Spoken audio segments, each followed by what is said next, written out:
sekali. Tumben banyak kan? Tumben banyak kan?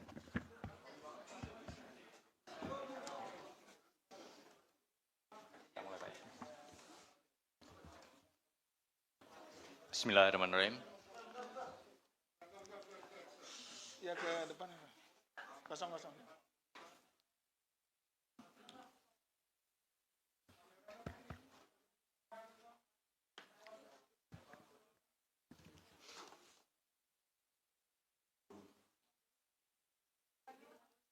Ya boleh. Teman-teman bisa mengisi sebelah sisi kanan. Masih ada ruang-ruang kosong. Silakan.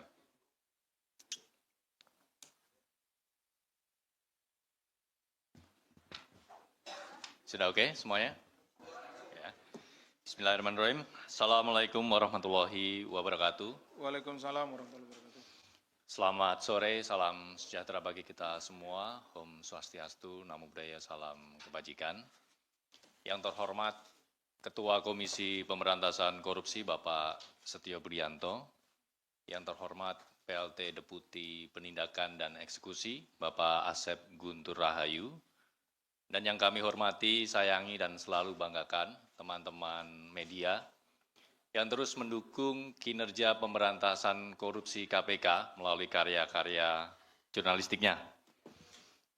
Pada konferensi pers kali ini, sebagai bentuk transparansi dan akuntabilitas kinerja KPK, kami akan menyampaikan terkait dengan kegiatan tangkap tangan, dugaan pemerasan terkait pengurusan sertifikat K3, yaitu keselamatan dan kesehatan kerja, di lingkungan Kementerian Ketenagakerjaan. Seperti apa konstruksi, kronologi, dan pihak-pihak yang ditetapkan sebagai tersangka. Sebelum itu kami akan menghadirkan pihak-pihak yang ditetapkan sebagai tersangka dalam perkara ini.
Cukup teman-teman?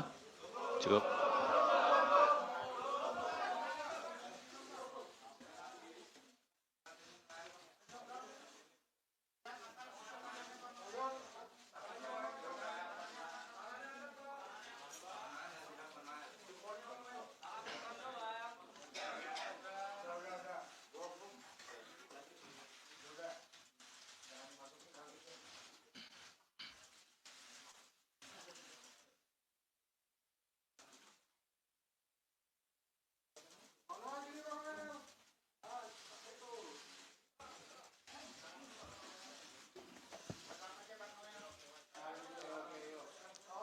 Sudah cukup? Cukup ya? Baik, terima kasih kepada Bapak Ibu, silahkan untuk kembali ke tempat.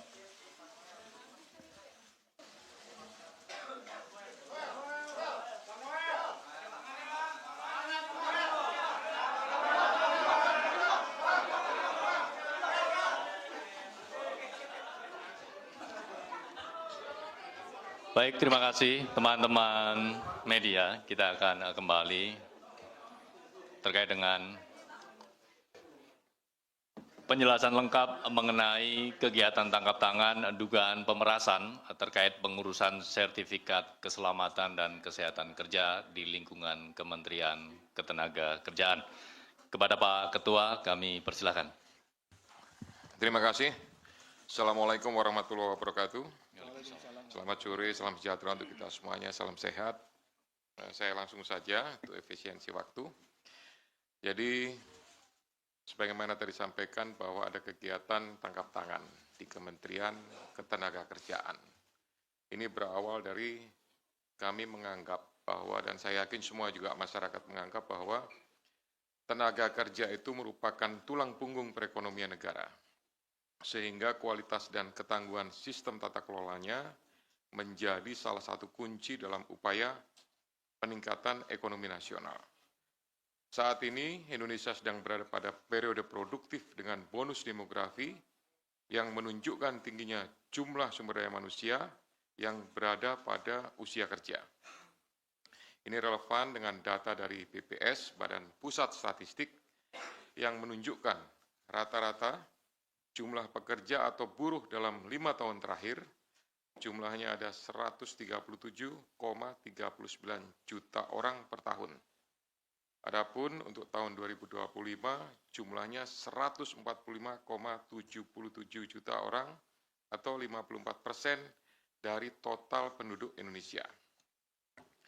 Dari populasi tersebut, tenaga kerja atau buruh pada bidang dan spesifikasi pekerjaan tertentu itu diwajibkan memiliki sertifikasi K3, keselamatan dan kesehatan kerja, dalam rangka menciptakan lingkungan kerja yang aman, sehat, dan nyaman sehingga meningkatkan produktivitas para pekerja. Adapun pengukuran dan pengendalian lingkungan kerja harus dilakukan oleh personil K3 bidang lingkungan kerja yang memiliki sertifikasi, kompetensi, dan lisensi K3. Ironinya, ketika kegiatan tangkap tangan, KPK mengungkap bahwa dari tarif sertifikasi K3 yang sebesar Rp275.000, tapi fakta di lapangan menunjukkan bahwa para pekerja atau buruh harus mengeluarkan biaya hingga 6 juta rupiah karena adanya tindak pemerasan dengan modus memperlambat, mempersulit, atau bahkan tidak memproses permohonan pembuatan sertifikasi K3 yang tidak membayar lebih tersebut. Biaya sebesar 6 juta ini 2 kali lipat dari rata-rata pendapatan atau upah atau UMR yang diterima para pekerja dan para buruh tersebut. Oleh karena itu, penanganan perkara ini sekaligus sebagai pemantik untuk upaya pencegahan korupsi pada sektor ketenagakerjaan yang lebih serius ke depannya, agar pelayanan publik dapat terselenggara dengan mudah, cepat, dan murah, sehingga tidak merugikan masyarakat sebagai pekerja atau buruh sekaligus mendukung peningkatan ekonomi nasional.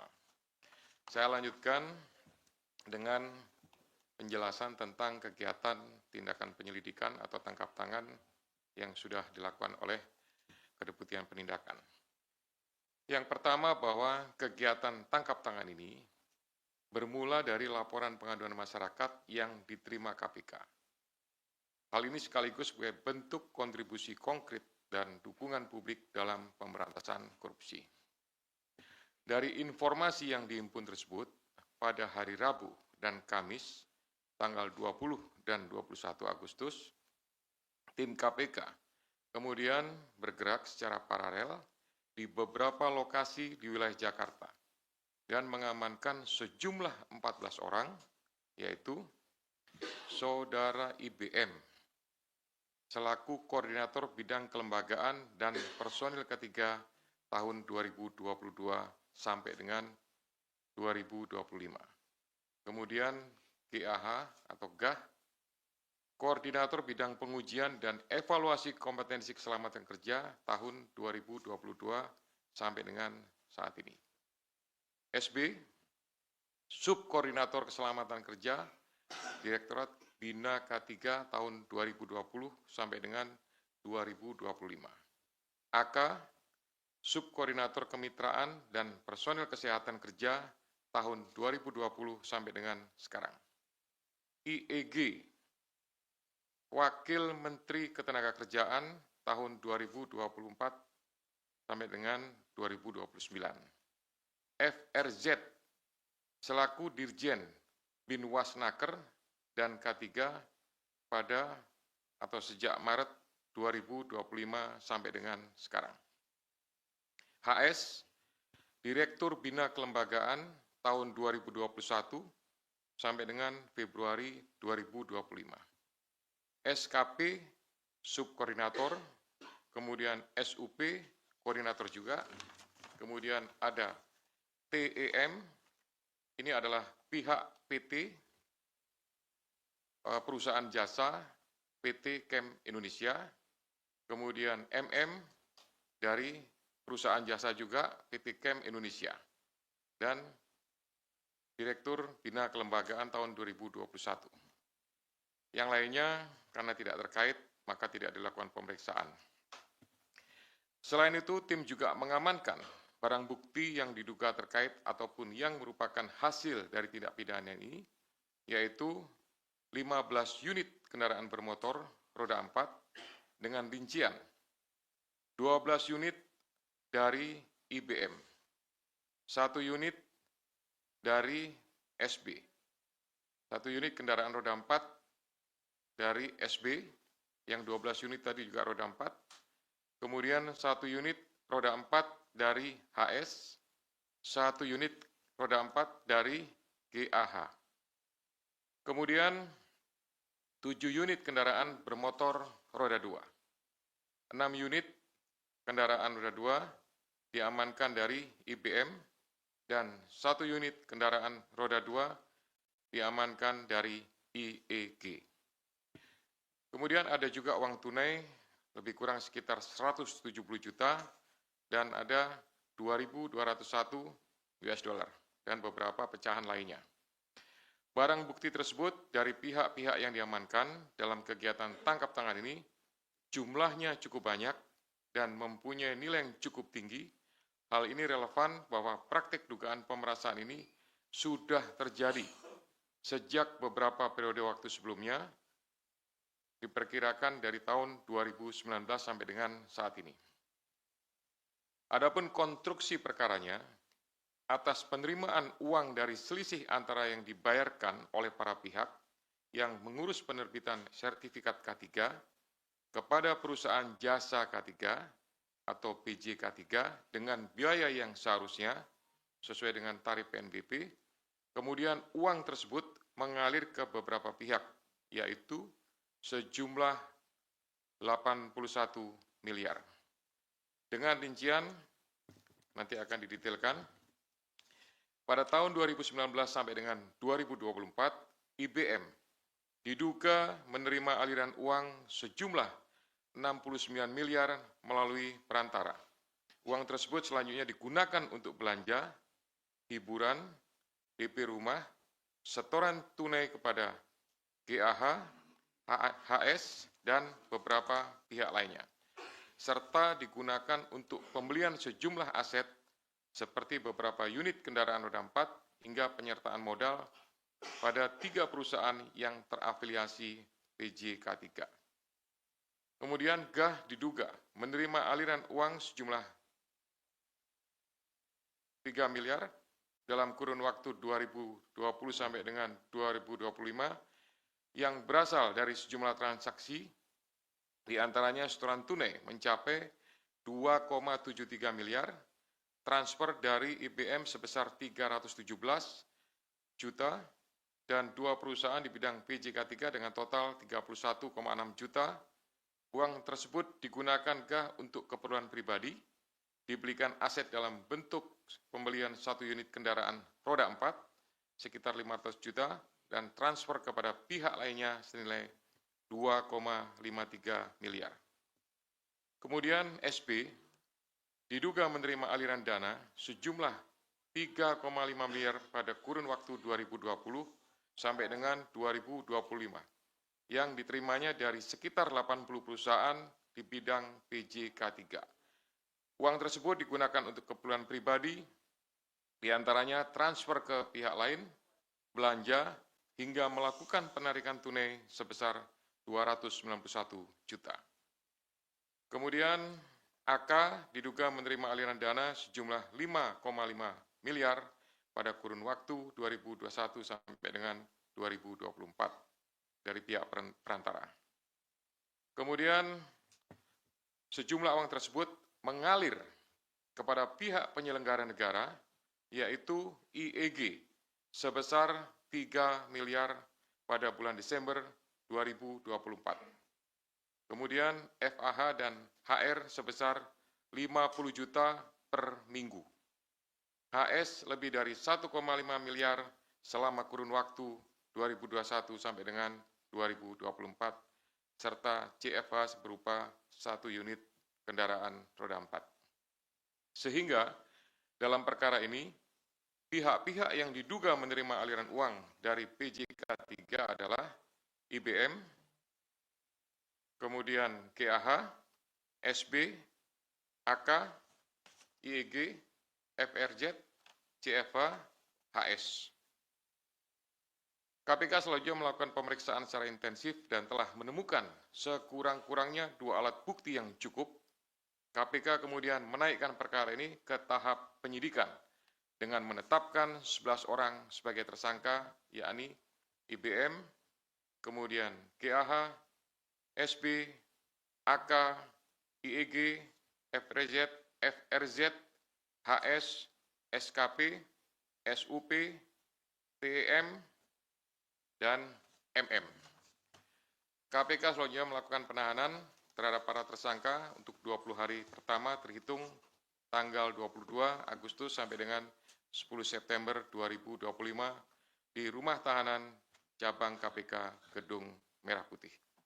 Atas perbuatannya, para tersangka dipersangkakan pasal 12 huruf E dan atau pasal 12 huruf B besar Undang-Undang Nomor 31 Tahun 1999 tentang Pemberantasan Tindak Pidana Korupsi, sebagaimana telah diubah dengan Undang-Undang Nomor 20 Tahun 2001 Yunto Pasal 64 Ayat 1 KUHP, Yunto Pasal 55 Ayat 1 ke 1 KUHP. Demikian penjelasan pointer atau beberapa hal rangkaian daripada kegiatan tindakan penyelidikan tertangkap tangan. Sudah kami tetapkan semuanya. Jadi saya tambahkan ini merupakan sebuah keprihatinan sebenarnya. Ya, aslinya seperti itu. Saya yakin semua pihak merasakan sebuah keprihatinan di saat pengurusan tenaga kerja harusnya dipermudah, tapi kemudian ada sekelompok pejabat yang justru memanfaatkan, mengetahui, membiarkan, bahkan menikmati dan menerima ya uang yang berasal dari pihak-pihak tenaga kerja perusahaan yang kemudian digunakan untuk kepentingan pribadi. Ya, kami berharap tentunya dengan proses penegakan hukum ini akan membawa dampak, akan menimbulkan pengaruh ya terhadap semua pihak. Terutama kami juga berharap semua kementerian yang memberikan pelayanan publik, melakukan proses perizinan, ya, itu para menterinya paling tidak campur tangan dan turun tangan untuk melakukan kegiatan pengawasan, ya, sehingga tidak terjadi praktek-praktek yang dapat merugikan masyarakat. Selanjutnya saya kembalikan kepada Jubir, silakan. Terima kasih Pak Ketua yang telah menjelaskan secara lengkap terkait kronologi, konstruksi, dan pihak-pihak yang ditetapkan sebagai tersangka dalam perkara ini. Selanjutnya kami buka sesi tanya-jawab. Dalam konvers kali ini kita spesifik hanya terkait dengan perkara ini. Barang bukti tidak kita tampilkan, barang bukti sudah kami tampilkan pada hari kemarin ya. Ya, saya kira barang bukti unit kendaraan. Yang kendaraan sudah ada gitu, tapi yang uang masih ada, karena masih ada satu yang sedang dilakukan pemeriksaan. Gitu. Silakan sebut nama, media, dan pertanyaannya. Mas Jamal, Mbak Sasya, Mas Umam, silakan. Tes. Terima kasih Mas Budi. Selamat sore Pak Ketua, Ya, Pak Asep. Saya Jamal, reporter dari Romuald.id. Izin Pak, ada beberapa pertanyaan. Tadi belum sempat ya Pak disampaikan, terkait kronologi penangkapannya Pak ya. Benar gak sih Wamen Noel ini ditangkap setelah 2 menit menerima uang pemerasan tersebut? ya, Lalu yang kedua, itu kan ada sekitar 22 kendaraan ya Pak ya. Itu kendaraan itu diterimanya itu sejak kapan Pak? Sekarang kan sebagai bukti kan berarti kan ada aliran-aliran uang dari pemerasan tersebut. Lalu yang ketiga, ini beredar Pak di media sosial adanya tudingan-tudingan miring terkait OTT Noel ini sebagai pengalihan isu terhadap dugaan keterlibatan Gubernur Sumatera Utara Bobi Nasution dalam perkara suap proyek Jalan Sumut. Apa tanggapan dari Pak Ketua? Terima kasih. Terima kasih Mas Jamal. Selanjutnya Mbak Sasya Rivoy. Selamat sore Pak Ketua, Pak Deputi, dan Mas Budi. Izin Pak, saya Tasya dari VOI. Mau Ya. tanya, itu kan kendaraannya ada banyak ya Pak. Dan hitungannya kan OTT itu cepat gitu. Dan ini termasuk kayak OTT yang paling banyak buktinya. Ya. Kalau saya ingat gitu. Ya. Nah ini tracingnya itu sejak kapan sih Pak? Kalau boleh tahu. Itu yang pertama. Terus yang kedua, tadi kan juga disebut ini adalah permainan lama yang sudah ada gitu. ya. Nah ini nantinya akan ditelusuri nggak, termasuk ke menakernya yang sekarang mungkin akan ada arah ke situ nggak? Itu yang kedua. Yang terakhir Pak, kita tahu kalau IBM ini kan ada kaitannya dengan relawan-relawan waktu Pilpres juga Pak. Dan sampai sekarang masih ada relawan-relawan itu. Nah Jokowi mania, Prabowo mania. Nah itu uang yang dari sini akan didalami nggak mengalir ke situ juga? Itu aja Pak, terima kasih. Terima kasih Mbak Sasya. Satu lagi Mas Umam. Mohon izin Pak Ketua, Pak Ya. Deputi dan Mas Jubir. Izin saya Umam dari RRI Pak. Mau mastiin aja Pak, ini kan menurut informasi K3 ini sebelumnya apa benar sudah pernah diperiksa di Kejaksaan Agung? Kalau memang benar apakah KPK akan mengambil alih kasus, kan karena ini OTT gitu Pak. Terus yang kedua, mau tahu Pak alasannya kenapa digunakan pasal pemerasan, kenapa nggak digunakan pasal suap, apalagi kan mereka-mereka ini kan penyelenggara negara ya Pak, dan nominalnya cukup besar gitu. Dah, terima kasih Pak. Ya. Baik, terima kasih Mas Umam. Kami respon dulu terkait dengan 3 penanya tersebut. Silakan Pak Ketua. Oke, baik. Nanti detail spesifiknya, teknisnya akan disampaikan sama Pak Deputi ya. Gitu, saya hanya menggambarkan secara umum saja. Tadi disampaikan pertanyaan tentang bagaimana proses pelaksanaan dari proses tangkap tangan ini. Jadi yang kami dapatkan pertama adalah proses serah terima uang antara perusahaan jasa terhadap koordinator, gitu. Nah, IBM. Nah, dari proses itulah kemudian ada interview yang dilakukan di lapangan dan berkembang kepada beberapa pihak. Jadi salah satunya adalah kepada IE, inisialnya siapa ya? IEG. Ya, pada IG dan pihak-pihak yang lainnya. Gitu. Nah, ini sekalian tadi saya sampaikan juga bahwa ya terkait tanya Imam tadi dengan Kejaksaan Agung gitu. Ya, kami tidak monitor kegiatan itu gitu. Kita melaksanakan kegiatan penyelidikan yang kemudian berkembang pada proses tangkap tangan. Gitu. Nah, Ranmor ini atau kendaraan bermotor roda 4, roda 2 itu sudah cukup lama.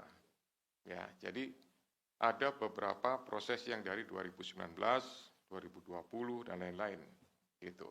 Bahkan mungkin bisa saja nanti akan didapatkan lagi kendaraan-kendaraan yang tidak menutup kemungkinan masih ada di beberapa pihak yang lain. Terakhir masalah tudingan seolah-olah mengalihkan isu. Jadi ini kami tidak melakukan penargetan terhadap seseorang. Yang kami lakukan adalah menargetkan terhadap adanya dugaan ya suap atau pemerasan awalnya di Kementerian Tenaga Kerja gitu. Karena ada informasi dari masyarakat itu tenaga kerja itu buruh itu pada saat mengurus. Jadi ada, saya gambarkan gini simpelnya. Ini ada pihak pekerja atau buruh. Kemudian di tengahnya ini ada PJK3, Perusahaan Jasa Keselamatan Kesehatan Kerja. Dan di sini ada Kementerian Tenaga Kerja di Direktorat Jenderal Bina Pengawasan. Nah, gitu ya. Nah, ini 3 pihak. Nah, 3 pihak ini yang harus bayar 6 juta, yang seharusnya Rp270.000 gitu. Nah, 2 pihak ini merupakan representatif dari kementerian, dari Direktorat Jenderal, dari Direktur Binwas ya. Nah, gitu. Jadi ini merupakan representatif perusahaan jasa ini. Gitu. Nah, jadi sama sekali tidak ada istilah pengalihan isu. Ya, kami dapatkan itu di lapangan lah. Dari 2 itu antara perusahaan jasa dengan koordinator, setelah ketemu, interview, pendalaman di lapangan, didapatkanlah kemudian ada si A, si B, dan C, dan seterusnya. Kemudian tadi saya tanya, tracingnya begitu cepat, gitu ya. Mobilnya begitu banyak. Ini kami dapatkan semuanya, ya di hari Rabu sampai dengan Kamis itu. Langsung bergerak secara simultan semuanya di beberapa tempat. Namun demikian, ini juga ada dukungan dari PPATK. Ya, PPATK sudah memberikan informasi juga itu tentang aliran transaksi rekening, sehingga kita lebih mudah untuk bisa menelusuri gitu, baik itu aliran uangnya maupun penarikan, kemudian pengiriman, transfer, dan lain-lain. Kemudian bagaimana dengan pemain-pemain yang lama atau mungkin pegawai-pegawai yang lama? Nanti akan dilakukan pendalaman sama Pak Deputi, ya, sama Kasatgas Penyidikan, karena akan pasti ditarik mundur ke belakang sampai dengan di awal tahun 2019. Termasuk juga mungkin apakah ada uang-uang itu yang mengalir? Sementara tidak ada. Sementara yang ada adalah kepada IEG tadi hanya 1 unit motor roda 2, kemudian uang lebih kurang sekitar 3M. Gitu. Saya kira yang Mas Imam tadi udah saya jawab juga ya. Gitu.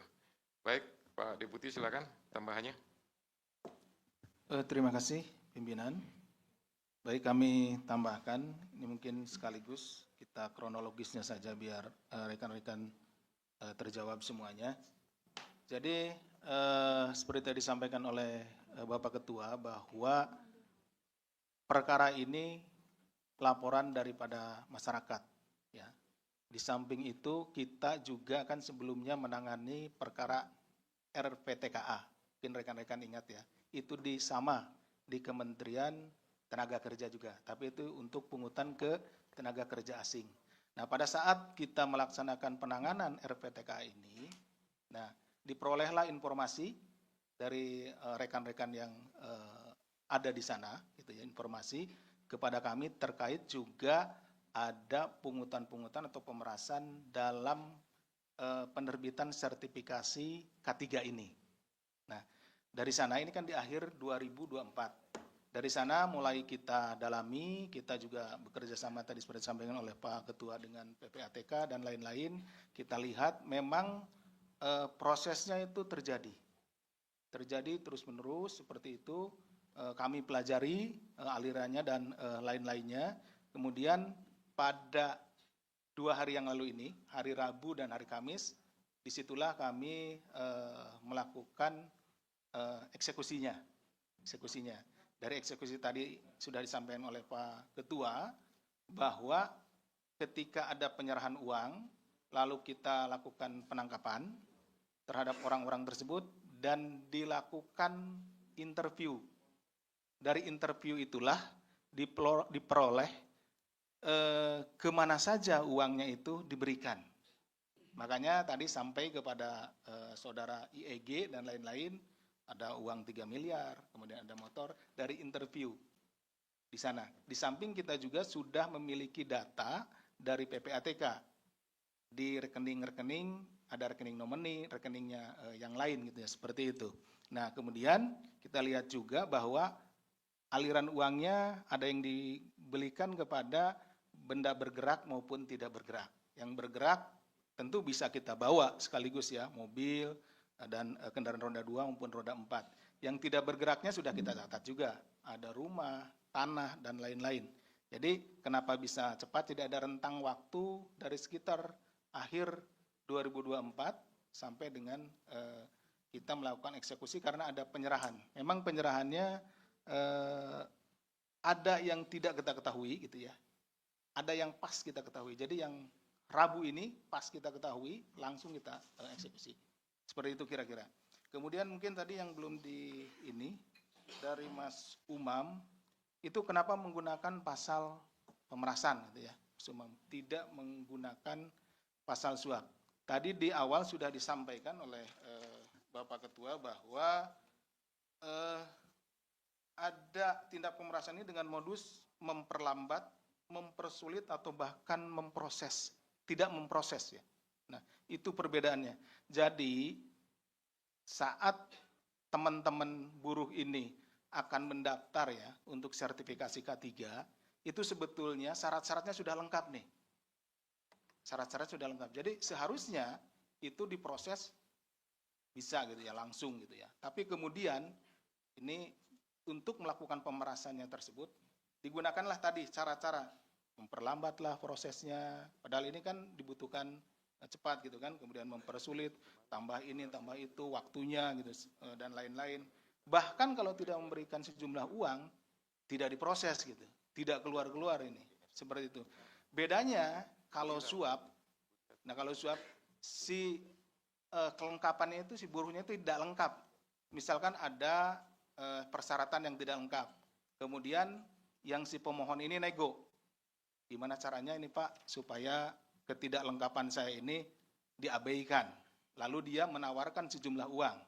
Nah si petugas menerima itu dan kemudian diluluskan. Nah ini berbedanya di situ, perbedaannya. Kalau yang ini karena memang sudah lengkap, nah tapi dia melakukan pemerasannya dengan cara-cara 3 tadi, mempersulit, kemudian memperlambat, bahkan tidak memproses, sehingga si pemohon menjadi tertekan secara psikologis, dan dia juga kan perlu cepat gitu barangnya, dan dia tidak ada kepastian kapan ini bisa segera selesai. Itu mungkin tambahan dari kami.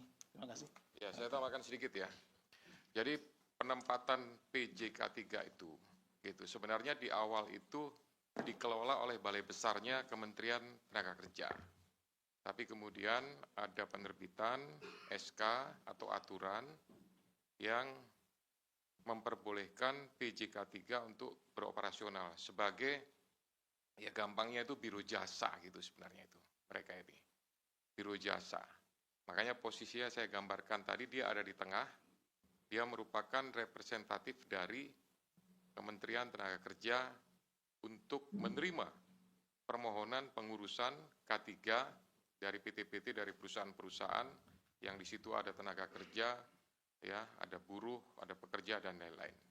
Dan itu juga sebenarnya di SOP ada batas waktunya. Ya, kalau nggak salah berapa hari Pak Asep ya? Penerbitan itu. Gitu. Iya, kurang lebih sekitar 1 minggu sampai 10 hari kerja lah, kurang lebih gitu ya. Nah, itulah kemudian dilakukan mereka memperlambat itu, kemudian mempersulit, bahkan tidak menerbitkan K3-nya. Kalau tidak mau menyesuaikan dengan aturan yang dibuat oleh kementerian tadi, oknum yang saya sebut, dengan mendelegasikan kepada PJ K3. Itu tambahnya. Pak Jubri silakan. Baik, terima kasih Pak Ketua dan Pak Deputi. Kita buka sesi kedua masih terkait dengan perkara ini. Kita ke sisi kanan. Mas Willy. Belakang. Belakang. Kang Sabir. Oke, 3. Silakan, Mas Willy. Selamat sore Pak Setio, Pak Asep, Mas Budi. Ya. Pak mau nanya soal peran Wamenakar IEG ini Pak. Dia ini sebenarnya kan menerima 3M dan juga kendaraan roda 2 1 unit.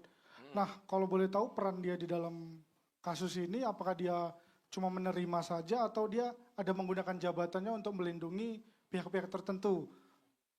Lalu ada juga yang disebutkan dalam penerima FAH dan HR kalau nggak salah. Nah, kira-kira mereka tidak jadi tersangka. Nah, ini boleh penjelasan lebih lanjutnya kan, ibaratnya IEG dan beberapa orang lainnya menerima, 2 orang ini kenapa menerima tapi tidak jadi tersangka. Lalu mau nanya sedikit soal kendaraan sitaan ini, Pak. Kan cukup beragam, walaupun nggak didetailkan, tapi jumlah yang tercantum lebih banyak yang dipamerkan kan, Pak. 22 yang tercantum cuma beberapa.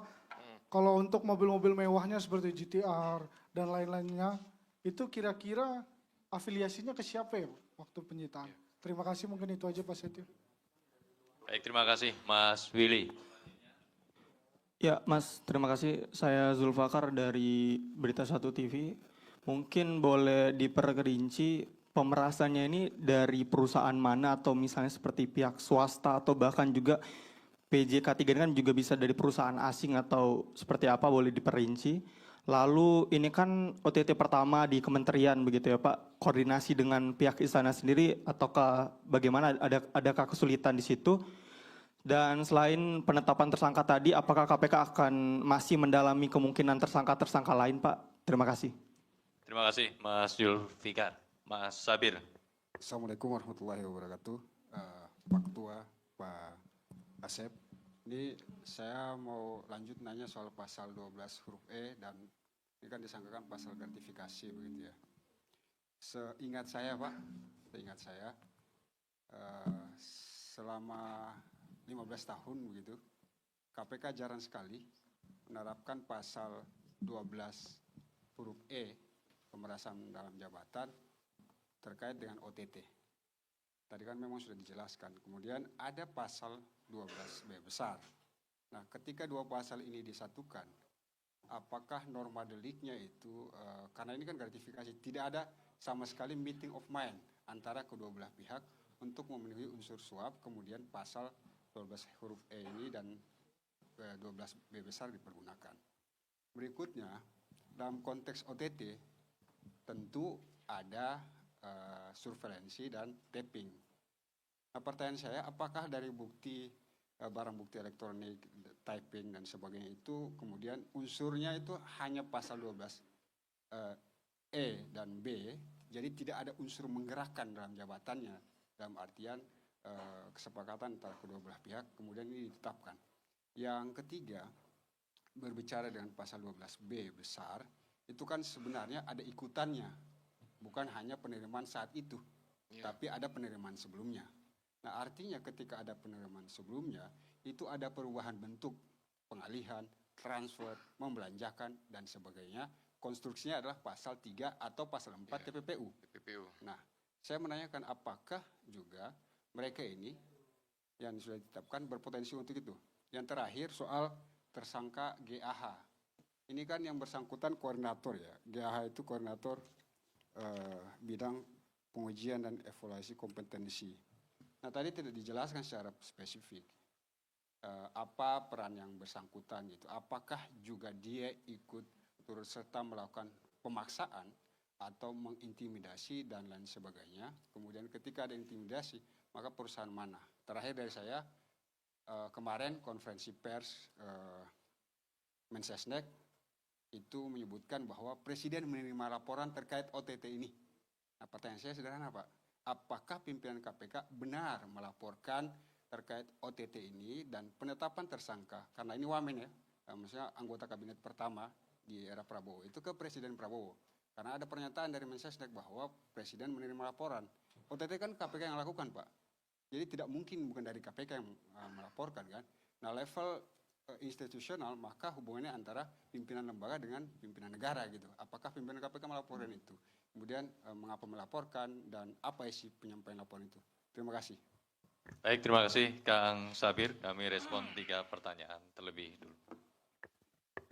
Ya, nanti tambahannya dari Pak Asep ya.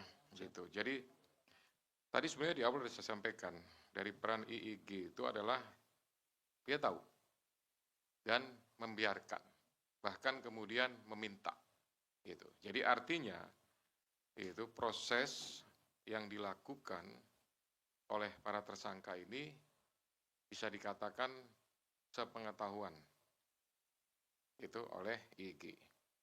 Nah, kemudian tadi pertanyaan berikutnya, ya, untuk istana apa segala macam tidak ada. Gitu. Jadi tidak ada kami melakukan koordinasi dalam proses pelaksanaan kegiatan ini pastinya karena sifatnya adalah tindakan penyelidikan, ya semuanya silent dilakukan secara tertutup gitu. Kemudian pendalaman terhadap tersangka yang lain tentu nanti berdasarkan dari hasil pemeriksaan. Ya, apakah masih ada, kemudian yang tahun-tahun sebelumnya. Nah, kemudian untuk yang penerapan pasal 12 huruf E ini, ya, ini memang proses eksposnya cukup lama, gitu. Ada diskusi, ada argumentasi dan lain-lain, sampai kemudian diputuskan penerapan pasal tersebut, gitu. Nanti di spesifiknya Pak Asep lah yang akan menjelaskan, gitu. Namun demikian, ini memastikan bahwa ya sudah sekian lama yang tidak pernah ada ya untuk OTT dengan menggunakan pemerasan, biasanya suap gitu. Tapi ini merupakan terobosan dan menurut saya justru akan bisa memberikan keberanian kepada masyarakat. Kalau merasa diperas, merasa dipaksa dalam proses pelayanan publik, ini bisa dilaporkan. Gitu. Jadi saat pejabat yang memiliki kewenangan, kekuasaan, tetapi menyalahgunakan dua hal tersebut, maka masyarakat itu bisa melaporkan ya kepada KPK, kepada aparat penegak hukum untuk dilakukan proses penegakan hukum. Gitu. Pak Asep silakan tambahkan. Terima kasih pimpinan. Menyambung dari yang disampaikan oleh Bapak Ketua, ini agak melompat ya langsung ke yang Mas Abir dulu. Jadi benar bahwa selama ini kebanyakan, bukan tidak pernah, 12E itu juga ada pernah beberapa kali.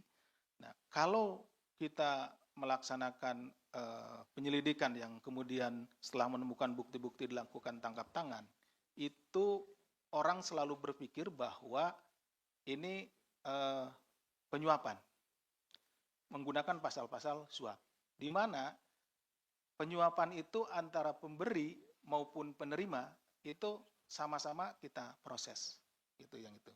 Padahal kebanyakan di lapangan gitu ya, dalam prakteknya si pemohon ini dari masyarakat ataupun dari perusahaan, mereka sudah lengkap, ya, sudah melengkapi persyaratan dan lain-lain, tetapi karena si oknum penyelenggara negara ini menginginkan sesuatu, lalu tetap mempersulitnya, harus menyerahkan atau memberikan sejumlah uang.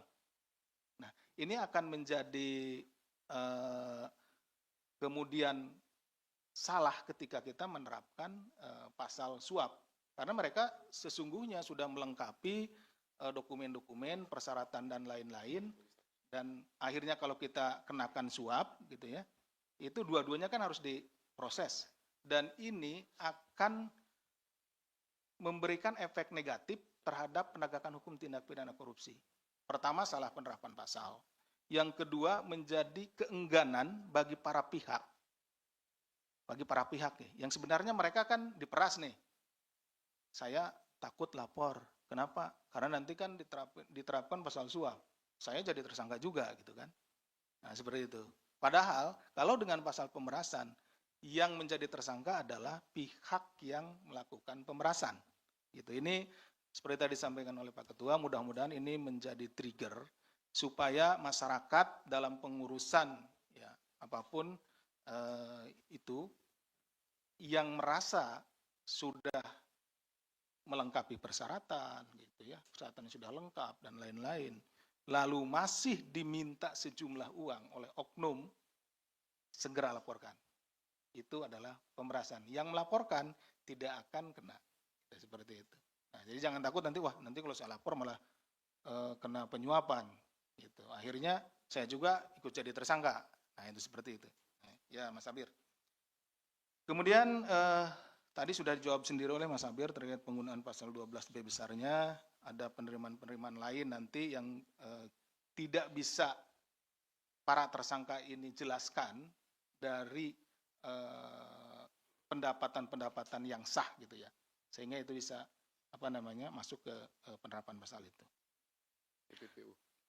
Kemudian untuk TPPU-nya benar, tapi nanti kita lihat dulu. Ini kan tahap awal nih, harus segera kita dalam waktu 1 kali 24 jam kita menentukan orang-orang yang ini seperti apa. Itu apakah dia menjadi tersangka, itu kan, atau tidak seperti itu. Kemudian juga pasal yang dipersangkakannya. Jadi ke depan tentu seperti tadi disampaikan oleh Mas Abir, kalau dia uang yang diperoleh dari yang kita duga dari hasil tindak pidana korupsi ini lalu dipindahkan, dirubah bentuk dan lain-lain dan masuk kualifikasi pasal 3 gitu ya di TPPU, pasal ini ya nanti tentu kita akan lapis dengan TPPU gitu. Bisa ini nanti ditetapkan kembali. Kemudian terkait dengan tadi saudara IEG ini sebagai di dalam jabatannya sebagai wakil menteri itu punya fungsi kontrol. Seharusnya setelah dia tahu bahwa ada proses yang tidak benar di dalam pengurusan K3 ini, sertifikasi K3 ini, dengan kewenangan yang dimilikinya, dia harusnya segera melakukan upaya untuk memberhentikan atau menghentikan proses-proses pemerasan ini. Tetapi pada kenyataannya justru setelah dia mengetahui kemudian dibiarkan, bahkan meminta ya, karena ada sejumlah uang, kemudian juga ada motor gitu ya dari sana. Nah di sanalah gitu, fungsi kontrolnya tidak dijalankan, kewenangan yang ada pada dirinya itu tidak dijalankan seperti itu. Itu mungkin tambahan dari kami. Ya, saya tambahkan dikit tadi yang kurang ya. Peran daripada GAH tadi ya, pertanyaannya. Ini sebenarnya menggantikan IBM yang bersangkutan itu. Jadi IBM karena ada temuan Inspektorat Jenderal di Kementerian Tenaga Kerja yang menyatakan bahwa proses K3 itu ada yang disalahgunakan, makanya dia dipindahkan. Itu, tapi masih berperan, nah digantikan oleh GAH itu. Nah, tapi apa yang dilakukan hampir sama dengan IBM gitu, dengan tetap memanfaatkan para PJ K3.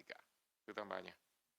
Baik, terima kasih Pak Ketua dan Pak Deputi atas penjelasan dari 3 penanya ya, terkait dengan peran IEG dan juga sangkaan pasal yang digunakan dalam perkara ini.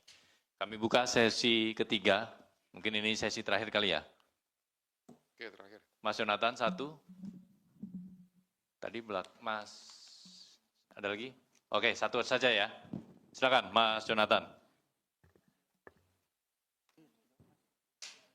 Izin Pak Ketua, Pak Asep, Mas Budi, saya Jonathan dari Kumparan. Mau tanya terkait IEG ini, dia kan tadi disebut melakukan pembiaran, terus mengetahui bahkan meminta uang dari hasil pemerasan itu. Itu kan tapi pemerasannya sudah berlangsung sejak 2019, tapi si IEG ini masuk menjadi Wamenaker itu di 2024. Itu apakah sejak dia baru masuk Wamenaker dia langsung mengetahui dan langsung melakukan praktik, ikut dalam pusaran praktik pemerasan itu apa tidak?